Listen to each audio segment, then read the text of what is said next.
Have you ever wondered what happens if your vehicle gets damaged by an avalanche? It's a chilling thought, isn't it? Now you may think that your vehicle insurance has got you covered for all types of damage. However, that's not always the case. This common misconception could leave you out in the cold, literally and financially. Vehicle insurance policies vary widely, and not all of them provide coverage for damages caused by natural disasters such as avalanches. Some may offer comprehensive policies that include these types of events, while others could provide a more basic level of coverage. So it's essential to understand your policy's specifics. Don't just assume that you're covered for every eventuality. It might turn out that your policy doesn't include avalanche damage, and discovering this after the fact could be an expensive lesson to learn. So, how do you know if your vehicle is protected against avalanche damage? Let's dive deeper. To understand whether your vehicle is covered for avalanche damage, you need to understand your insurance policy first. Let's delve into the three basic types of vehicle insurance coverages: collision, comprehensive, and liability. Collision coverage is pretty straightforward. It helps pay for damage to your vehicle if you hit another vehicle, a building, or some other object. Now, liability coverage is a legal requirement in most states. It helps cover the costs if you are responsible for an accident and damage someone else's vehicle or property. Comprehensive coverage, as the name suggests, provides the broadest protection.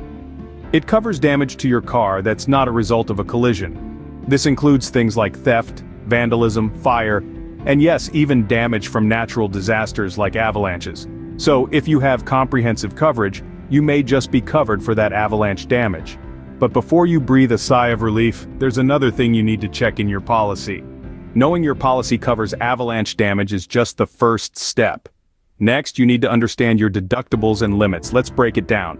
A deductible is what you pay out of pocket before your insurance kicks in.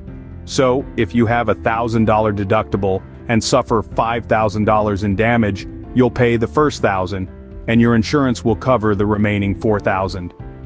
Coverage limits, on the other hand, are the maximum amount your insurance will pay out for a claim. If your limit is $3,000 and you have $5,000 in damage, your insurance will only cover up to $3,000.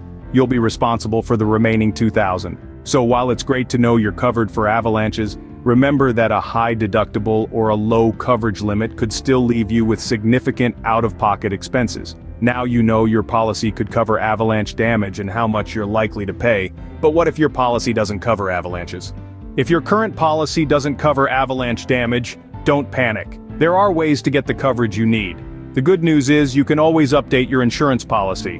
One option is to add comprehensive coverage to your existing policy, which usually covers damage from natural disasters like avalanches. If that's not feasible, it's time to shop around. There are numerous insurance providers out there that offer comprehensive policies, including coverage for avalanche damage. Do your research, compare quotes, and don't hesitate to ask questions. Find out what each policy covers and what it excludes. Be sure to understand the deductibles and limits too. Switching insurance providers might seem like a daunting task, but it's a necessary step if your current policy leaves your vehicle unprotected against avalanches. It's all about securing peace of mind, knowing that your vehicle is covered no matter what Mother Nature throws at you. Remember, it's always better to be safe than sorry. Make sure your vehicle is protected against all possible risks, including avalanches.